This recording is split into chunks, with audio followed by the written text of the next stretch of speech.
பங்குனி மாதத்தில் ஒரு அற்புதமான காலகட்டம் கும்ப ராசிக்கு பிறக்குது. இப்படி சொன்னோடனே கமெண்ட் செக்ஷனில் நிறைய பேர் திட்டுவீங்க. எங்கடா இப்படியெல்லாம் ஆரம்பிச்சிட்டிங்க, எல்லாம் நல்லது நடக்குது நல்லது நடக்குறீங்க, இன்னும் ஒரு நல்லது கூட நடக்கலை, பல கஷ்டங்களை அனுபவித்த ராசி அப்படி இப்படின்னு சொல்லுவீங்க. ஆனால் உண்மையை சொல்லணும் அப்படின்னா கும்பராசி மாதிரி கஷ்டப்பட்டவங்களும் கிடையாது, கும்பராசி மாதிரி முன்னாடி நல்லா இருந்தவங்களும் கிடையாது அப்படின்னு தான் சொல்லணும். நிறைய பேர் சொல்லலாம், சார் கும்பராசியில் எங்கே சார் நல்லா இருந்தோம் அப்படிங்கிறீங்க. ஒரு 50 வருடங்களை தொட்டவர்களை கண்டிப்பாக நீங்கள் செக் பண்ணி பாருங்கள். அவங்களோட காலகட்டம் நீங்களாம் எதிர்பாராத அளவு சந்தோஷமாக அந்த காலகட்டங்களாக இருக்குது. வாழ்க்கைன்னா எப்படி இருக்கணும் அப்படின்னு கும்பராசிக்காரரை பார்த்து பொறாமையான காலகட்டங்கள்லாம் நிறையா பேர் இருக்குது. அந்தளவுக்கு வந்து அற்புதமான காலகட்டங்கள் கிரக பயிற்சிகள் இருந்த சில நாட்கள்லாம் தாண்டிட்டீங்க. இப்போ வந்து சில கஷ்டங்கள் இருக்கீங்க. இந்த கஷ்டங்களும் தாண்டி மறுபடியும் அந்த நல்ல காலகட்டத்துக்கு வர போகிறீங்க. சரி, இப்படி தான் நிறைய பேர் சொல்கிறாங்க. ஆனால் இன்னும் வந்த மாதிரி தெரியலையே. உங்களுக்கு இன்னும் 2 வருஷம் பக்கமாக டைம் இருக்குது சார். 2 வருஷம் கழிச்சு தான் வந்து உங்களுக்கு அந்த அளவுக்கு அவுட்புட்டே கொடுக்க முடியும். காரணம் என்ன அப்படின்னா, இப்போ நீங்கள் பாதத்தில் இருக்கீங்க. பாதத்தில் இருக்கும்போது உங்களுக்கு சின்ன சின்ன விஷயத்தை வந்து பாடம் கற்பிக்க போகுது. இந்த பாடம் எப்படி இருக்கும் அப்படின்னா, யார் யாரெல்லாம் நீ நம்புனியோ அவன்லாம் உனக்கு துரோகி அப்படிங்கிறத உங்களுக்கு உணர்த்தும். யார் யாரெல்லாம் நீ துரோகின்னு நினச்சியோ அவன்லாம் உன்னை ஓரளவுக்கு தான் வந்து சண்டை போட்டுருக்கான், அவன்லாம் உனக்கு ஸ்ட்ரெயிட் ஃபார்வர்டாக வந்திருக்கான்னு தெரிய வைக்கும். எதெல்லாம் வந்து நீ பெருசுன்னு நினச்சியோ அதெல்லாம் டம்மி அப்படிங்கிற ஒன்று தெரிய ஆரம்பிக்கும். எந்த பணம் உன்னை காப்பாற்றணும்னு நினச்சியோ அந்த பணம்லாம் சும்மா அப்படிங்கிற ஒன்று காட்ட வச்சிடும். சனிப்பயிற்சி அப்படிங்கிறது உங்களுக்கு வாழ்க்கையில் மிகப்பெரிய தத்துவத்தை உணர்த்தக்கூடியது. சனிப்பயிற்சி முடிஞ்சு அப்படின்னா ஒரு டேலண்டட் பர்சனாக மெச்சூர்டு பர்சனாக ஆகிடுவான். வாழ்க்கையில் எப்படி இருக்கணும் எப்படி இருக்கக்கூடாதுங்கிறதெல்லாம் அவனே சொல்லுவான். அந்தளவுக்கு ஒரு டேலண்டடாக மெச்சூராக நடக்க ஆரம்பிச்சிடும். அந்த மாதிரி கும்பராசிக்காரர்களுக்குலாம் ஒரு மெச்சூரிட்டியான டைமு இனி வரக்கூடிய காலகட்டத்தில் தெரியும். இந்த சனிப்பயிற்சி உங்களுக்கு மிகப்பெரிய ஒரு நன்மையை கொடுத்துருக்கும். அது மட்டும் இல்லாமல் இனி வரக்கூடிய காலகட்டங்கள் உங்களுக்கு மிகப்பெரிய பாவ விமோச்சனத்தை கொடுக்க போகுது அப்படின்னு தான் சொல்லணும். சரி, என்ன சார் நன்மை கொடுத்துச்சு அப்படின்னா, சனிப்பயிற்சி முடியும் போது தான் உங்களுக்கு அதுக்கான அவுட்புட் தெரிய ஆரம்பிங்க. மாசி மாதம் முடிஞ்சு பங்குனி மாதம் வந்து பிறந்துருச்சு. இந்த பங்குனி மாதத்தில் கும்பராசினர் கிடைக்கக்கூடிய பலன்களும் பரிகாரங்கள், அது மட்டும் இல்லாமல் எதெல்லாம் நீங்கள் கவனமாக இருக்கணும், அது மட்டும் இல்லாமல் வழிபட வேண்டிய தெய்வம், ஜோதிட ரீதியான சில விஷயங்கள் எல்லாத்தையுமே நான் உங்களுக்கு சொல்ல போகிறேன். சார் நீங்கள் லோக்கல்லையே ஜோதிடம் பாருங்கள், தயவு செய்து சொல்கிறேன். ஏன்னா காரணம் என்னென்னா, நிறைய பேர் ஃபோன் பண்ணிட்டு வெயிட் பண்ண மாட்டேங்கிறீங்க. ஏன்னா நிறைய பேர் வெயிட் பண்ணிகிட்டு இருக்காங்க. அதனால் கொஞ்சம் வெயிட் பண்ணி தான் நீங்கள் வந்து ஃபோனை வந்து அட்டன் பண்ணி பேசுவாங்க, அப்பாயின்மெண்ட் கொடுப்பாங்க. தயவுசெய்து நீங்கள் லோக்கலில் ஜோதிடம் பாருங்கள். இல்லை சார் அங்கே ஒன்றும் சாட்டிஸ்ஃபையாக இல்லை அப்படிங்கிறீங்க, நீங்கள் வந்து வாட்ஸ்அப் மூலமாக எங்களுக்கு தொடர்பு கொள்ளுங்கள். அப்பாயின்மெண்ட் கொடுப்பாங்க. அப்பாயின்மெண்ட் ஃப்ரீயாக இருக்கும்போது நீங்கள் வந்து பேசிக்கலாம். தயவுசெய்து நீங்கள் தப்பாக நினைக்க வேண்டாம். நிறைய பேர் ஃபோன் பண்ணுறதுனால சிலருக்கு வந்து ஒரு 3-4 மணி நேரம் ஆகிடுது, அப்படி இல்லைனா ஒரு நாளே கூட ஆகிடுது. அதனால் நம்ம தெளிவாகவே சொல்லிடுறோம். ஏன்னா இப்போ கீழே கொடுத்துருக்க நம்பர் வந்து பார்த்திங்கன்னா ஜோதிடர்களுக்கு ஆசான், ஒரு 200 ஜோதிடர்களுக்கு ஆசான் அவர். ஸோ குருகுலம் மாதிரி வச்சுருக்காங்க. ஸோ அவர் தான் வந்து ஜோதிடம் பார்த்து சொல்கிறாங்க. ஏன்னா நீங்கள் ஒரு டைம் நீங்கள் ஜோதிடம் விட்டு பார்த்துட்டீங்க அப்படின்னா அவரை விடவே மாட்டீங்க. வாரம் ஃபோன் பண்ண ஆரம்பிச்சிருங்க, இதை பண்ணலாமா அதை பண்ணலாமா அப்படின்னு. அந்தளவுக்கு வந்து உங்களுக்கு அக்யூரேட்டாக இருக்கும் எல்லாமே. இவங்க சும்மா இப்போ கற்றுக்கிட்டு ஜோதிடம் சொல்கிறீங்களா, கற்றுக் கொடுக்குறவருக்கு அவங்க. ஸோ அதனால் நீங்கள் கொஞ்சம் பொறுமையாக நிதானமாக பண்ணிங்க அப்படின்னா உங்களோட வாழ்க்கையில் நீங்கள் ஒரு மிகப்பெரிய பலன் அடைஞ்ச மாதிரி உங்களுக்கே தெரியும். அதுக்கான சாட்டிஸ்ஃபேக்ஷன் உங்களுக்கே தெரிய ஆரம்பிக்கும். நான் நிறைய வீடியோக்களில் சொல்லியிருக்கேன், நிறைய எக்ஸாம்பிள் சொல்லியிருக்கேன். குழந்தை பிறக்கிறதுக்கு முன்னாடியே அது எந்த டைமில் பிறக்குங்கிறது அக்யூரேட்டாக கணிச்சார், அதுக்கே வந்து ரொம்பவே பெரிய ஃபேமஸ் ஆகிட்டார் அப்படின்னு சொன்னோம் பார்த்தீங்களா. ஸோ அந்தளவுக்கு ஒரு பிரபல ஜோதிடர் நம்பர் தான் கொடுத்துருக்கேன். இதில் சில கிரகங்களோட குறிப்பிட்ட கால இடைவெளி வந்து ஒரு ராசியிலிருந்து மற்றொரு ராசிக்கு பயிற்சி ஆகும். இந்த பயிற்சி ஆகும்போது 12 ராசிகளும் அதோட தாக்கத்தை வந்து கண்டிப்பாக வந்து அதோட தாக்கம் கண்டிப்பாக வந்து கொடுக்கும். இந்த சூரிய பயிற்சி, சனி பயிற்சி இதெல்லாம் வந்து நடைபெற்ற நிலையில் அதோட தாக்கம் எப்படி இருக்கும், இந்த ராசிக்கு எப்படி இருக்க போகுது, பங்குனி மாதத்தில் பிறந்த இந்த ராசிகளுக்கு எப்படி அமைய போகுது அப்படிங்கிறதான் வந்து இப்போ நான் சொல்ல போகிறேன். இந்த பங்குனி மாதத்தில் கும்பராசிக்கு சூரியனோட பயிற்சி பிறக்கும்போது பங்குனி மாதத்தில் சில ராசினருக்கு அற்புதமான மாற்றத்தெல்லாம் கண்டிப்பாக கொடுத்துருங்க. பங்குனி மாதத்தில் பங்குனி உத்திரம், இந்த ஸ்ரீரவமி, இந்த ராமநவமி, அதே மாதிரி சில முக்கியமான நாட்கள்லாம் இருக்குது. அதில் இந்த ராசினருக்கு அன்னையிலேருந்து சின்ன சின்ன மாற்றங்களும் ஏற்பாடுகள் நடக்க போகுது. அதில் முக்கியமான தெய்வங்கள்னு சொல்லக்கூடிய முருகர், அனுமான், பெருமாள், ராமருக்கு எல்லாம் விசேஷமான நிறைந்த இந்த மாதம் வந்து உங்களுக்கு நிறைவான மாதமாக அமைய போகுதா இல்லை எப்படி இருக்க போகுது அப்படிங்கிறது பார்க்கலாம். கும்பராசிக்கு இல்லைன்னா கும்ப லக்கினக்காரர்களுக்கு ஒரு 7ஆம் அதிபதியான சூரியன், ஸ்தானாதிபதி அப்படின்னு சொல்லக்கூடியவர் 7ஆம் அதிபதியான சூரியன் வந்து 2ஆம் இடத்துல மாதம் முழுவதும் 2ஆம் இடத்துல இருக்கிறாருங்க.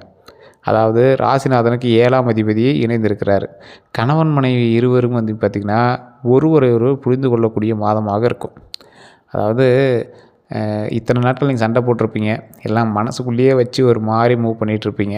அந்த மாதிரி இருக்கிறவங்களாம் கொஞ்சம் புரிஞ்சுக்கிறதுக்கான காலகட்டத்தை கொடுக்கும். உங்களுக்கு சின்ன சின்ன கஷ்டங்கள் இருந்தாலும் அந்த கஷ்டங்கள் எல்லாமே தீர்க்கக்கூடிய ஒரு காலகட்டம். அது யார் மூலமாக உங்களுக்கு ஒரு சாட்டிஸ்ஃபேக்ஷன் கிடைக்குன்னா, கணவன் மனைவிக்கிடையே எதிர்பாலினத்தவர் உங்களோடு இணைந்திருக்கக்கூடிய தம்பதியினரிடையே வந்து உங்களுக்கு அந்த பிரச்சனைகள் வந்து விலகுங்க. இதை வந்து நீங்கள் மைண்டில் நல்லாவே ஞாபகம் வச்சுக்கணும். அதே மாதிரி இந்த ராசிக்காரர்களுக்கு கணவன் மனைவிக்குள்ள அந்யோன்யம் அதிகரிக்கக்கூடிய ஒரு காலகட்டமாக அமையுது. வேலைவாய்ப்புன்னு பார்த்தா குடும்ப நலன், குடும்ப மேன்மை அதிகரிக்கும். இந்த இந்த விஷயத்து எந்த விஷயத்தில் நீங்கள் உள்ளே போனீங்கனாலும் சரி, எந்த விஷயத்தில் நீங்கள் உள்ளே போனீங்க அப்படின்னாலும் சரி, ஒரு முறைக்கு 2 முறை யோசித்து செய்யுங்க. இந்த காலகட்டம் உங்களுக்கு யோசித்து செயல்படக்கூடிய ஒரு காலகட்டமாக அமையுது. அதே போல் உறுதித்தன்மை உங்களுக்கு கண்டிப்பாக வேணும். நீங்கள் இதை பண்ண போகிறோம் அப்படிங்கிறத நீங்கள் முன்னாடியே பிளான் பண்ணி வச்சுக்கணும். டக்கு டக்குன்னு எதையும் முடிவெடுத்துடாதீங்க. ஒரு டைம் 2 டைம் யோசிங்க. இந்த துறைக்கு இதுக்கு மேலே சாதிக்க முடியாது அப்படிங்கிற அளவுக்கு உங்களோட தொழில் உங்களுக்கு கை கொடுக்கக்கூடிய ஒரு காலகட்டமாக உங்களுக்கு அமைய போகுது. அந்த துறையில் இவ்வளோ தான் வருதுங்க, இதுக்கு மேலே என்ன பண்ணுறதுன்னு எனக்கே தெரியல அப்படிங்கிற மாதிரி நீங்கள் யோசிப்பீங்க. ஆனால் வருமானம் போதியதாக இருக்கா அப்படின்னு கேட்கும்போது உங்களுக்கு கொஞ்சம் டவுட்டாக தான் இருக்கும். அது போக போக தான் சரியாகும். இன்னும் கைக்கு மீறி பணம் இன்னும் வரல. கடன்கள் இன்னும் உங்களுக்கு தீராமல் இருக்குது. அந்த கடனை கொஞ்சம் சரி பண்ணுறதுக்கான வழியை பாருங்கள்.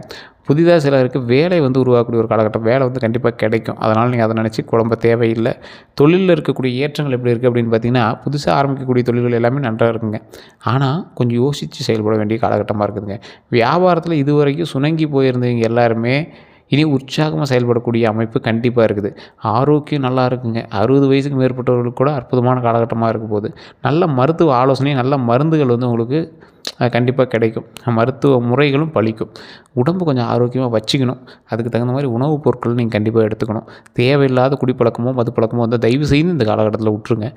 அதே மாதிரி லிவர் சம்மந்தப்பட்ட விஷயங்கள், ரத்த சம்மந்தப்பட்ட விஷயங்கள், இதயம் சம்மந்தப்பட்ட விஷயங்கள், அதாவது இதயத்தோடு எதெல்லாம் நீங்கள் லிங்க் ஆகி இது பண்ணுறீங்களோ அந்த மாதிரி சில உணவுப் பொருட்களை கொஞ்சம் பார்த்து பண்ணுங்கள். கொலஸ்ட்ரால் சம்மந்தப்பட்டது, எல்டிஎல், ஹெச்டிஎல்லாம் கொஞ்சம் கரெக்டாக பார்த்துட்டிங்க அப்படின்னா, ட்ரைகிளிசரால்லாம் கொஞ்சம் நல்லா பார்த்துட்டிங்க அப்படின்னா ரொம்பவே நல்லது. ரத்தம் சம்மந்தப்பட்ட விஷயத்தில் கொஞ்சம் ஜாக்கிரதையாக இருங்க. டெய்லி எக்ஸசைஸ் பண்ணுங்கள், வாக்கிங் போயிட்டு வாங்க. அது ரொம்ப ஒரு நல்ல மாற்றத்தையும் நல்ல ஒரு முன்னேற்றத்தையும் கொடுக்கும். அதே மாதிரி உங்களுக்கு எந்தெந்த விஷயத்தில் நல்ல மாற்றம் இருக்குது அப்படின்னா, சிலருக்கு கொடுத்த வாக்குகள் நிறைவேறக்கூடிய யோகம்ங்க. கடந்த காலத்தில் நிறைய விஷயங்கள் செய்ய முடியாமல் உங்களுடைய பேர் கெட்ட பேராக இருக்கும். நீங்கள் ஒரு விஷயம் ட்ரை பண்ணியிருப்பீங்க, ஆனால் அதுக்கு செய்ய முடியாமல் போயிருக்கும். அதுக்கு காரணம் நீங்களாகவும் இருக்க மாட்டீங்க. உங்களால் முடியல அப்படிங்கிற ஒரு விஷயத்தில் தான் நீங்கள் அதை கைவிட்டிருப்பீங்க. அந்த விஷயத்தெல்லாம் நீங்கள் இப்போ நிறைவேற்றி கொடுத்துருவீங்க. சார், ஒருத்தருக்கு செக்யூரிட்டி கொடுத்துருந்தேன், அவன் பண்ண முடியாமல் இருந்தான், அவன் பண்ணாததுக்கு தான் தேவையில்லாமல் என் பேர் டேமேஜ் ஆயிருந்துச்சு. இனி வரக்கூடிய காலகட்டத்தில் உங்களோட பேரும் புகழும் மேன்மை அடையும். அதே போல் இழந்த நற்பெயர் எல்லாமே திரும்ப பெறக்கூடிய ஒரு நல்ல காலகட்டமாக இருக்க போதுங்க. உங்களுக்கு நல்ல பேர் மறுபடியும் கிடைக்கும் அப்படிங்கிறது உறுதியாக சொல்லலாம். எந்த அளவுக்கு உங்களை டேமேஜ் பண்ணாங்களோ அந்தளவுக்கு உங்களை மேலே தூக்கி பேசுவாங்க. உங்களுடைய மாற்றங்கள் வெளிப்படையாக மற்றவர்களுக்கு தெரியக்கூடிய வகையில் நடந்துக்குவீங்க. அது நல்ல வாய்ப்புகளும் உங்களுக்கு கிடைக்கும். நல்ல வாய்ப்புகள்லாம் கிடைக்க ஆரம்பிக்கும். அதை முன்னாடி கொண்டு காட்டுற அளவுக்கு உங்களுக்கு நல்ல வாய்ப்புகள் உங்களுக்கு இருக்க ஆரம்பிக்கும். முன்னேற்றம் எந்த அளவுக்கு இருக்கும் அப்படின்னா, நல்ல பாசிட்டிவான மாதமாக தான் இந்த மாதம் இருக்குதுங்க. பெண்களுக்கு குடும்ப கலவையான அதாவது பெண்களுக்கு குடும்பம் கலவையான ஒரு விஷயமா இருக்கும். ஒரு கலவைனா உங்களுக்கு முன்னாடி ஓரளவுக்கு மகிழ்ச்சியாகவும் ஓரளவுக்கு கொஞ்சம் சமாளித்து போகிற அளவுக்கு ஒரு கலவையான மாதமாக தான் இருக்கும். அதே மாதிரி இந்த வருஷம் அப்படிங்கிறது இந்த பங்குனி மாதத்துலேருந்து இன்னும் 1 வருட காலங்களுக்கு பரிபூர்ணமான கவலைகள் நீங்கக்கூடிய ஒரு நேரமாக அமையுதுங்க.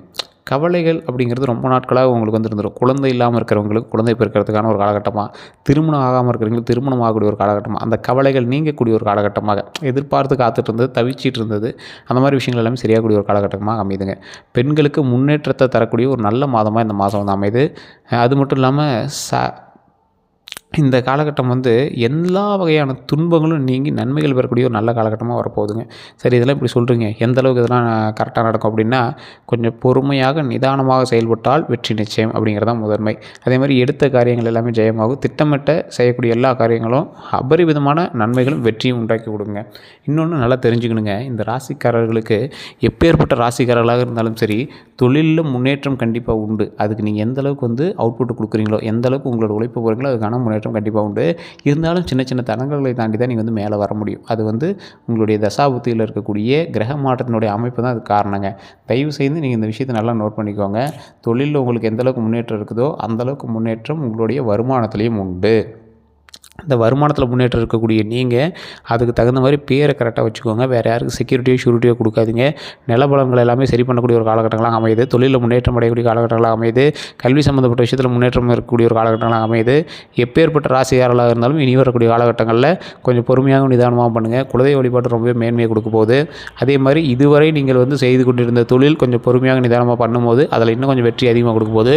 அதோட பீக்கு, சார் இந்த தொழில் இன்னும் நான் பெருசு பண்ண போகிறேன், இந்த தொழில் இன்னும் பிரான்ச் அதிகம் அதிகப்படுத்த போகிறேன், இந்த தொழில் இன்னும் லாபம் எடுக்க போகிறேன் அப்படிங்கிற அளவுக்கு நீங்கள் வந்து அந்த தொழிலை முன்னேற்றி கொண்டு வர போகிறீங்க. ஸோ இதெல்லாம் நீங்கள் இன்னும் நீங்கள் ஓவராலாக தெரிஞ்சுக்கணும் அப்படின்னா தனிப்படையாக ஜாதகம் தான் பார்க்கணும்.